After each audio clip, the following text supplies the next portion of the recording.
Expand Design, a roomy cabin, dual tone interiors, 15 smart utility spaces, and a large boot space, all there to expand your life. Welcome to Easy Space. முதலில் எமது அவதானம் உள்நாட்டு செய்திகளுக்கு. எதிர்வரும் பெரும்போகத்திற்கு தேவையான 18,000 matric ton உரத்தை பெற்றுக் கொள்வதற்கான நடவடிக்கைகள் முன்னெடுக்கப்பட்டுள்ளதாக விவசாய அமைச்சர் மஹிந்த யாப்பா அபேவர்த்தன தெரிவிக்கின்றார்.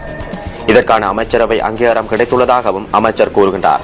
பெரும்போக பயிற்சிக்கு இந்த உரம் போதிய அளவாக அமையாத விடத்து மேலும் உரத்தை பெற்றுக் கொடுப்பதற்கு எதிர்பார்த்துள்ளதாகவும் அமைச்சர் சுட்டிக்காட்டுகின்றார்.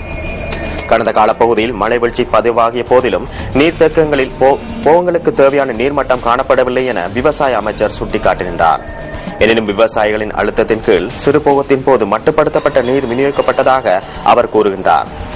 தற்போது மழை வீழ்ச்சி பதிவாகாதமையினால் பாரியதொரு நெருக்கடியை எதிர்நோக்க வேண்டிய நிலை ஏற்பட்டுள்ளதாக விவசாய அமைச்சர் குறிப்பிடுகின்றார்.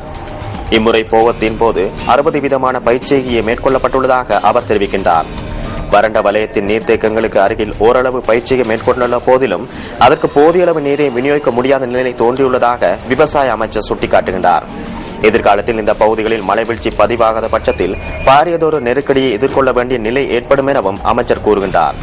வறட்சி காரணமாக ஏற்பட்டுள்ள சிக்கலுக்கான தீர்வை உடனடியாக பெற வேண்டும் என்ற பட்சத்தில் அரசாங்கம் தலையீடு செய்து அதற்கான தீர்வொன்றை பெற்றுத்தரும் எனவும் விவசாய அமைச்சர் மஹிந்த யாப்பா அபேவர்த்தன மேலும் தெரிவித்தார்.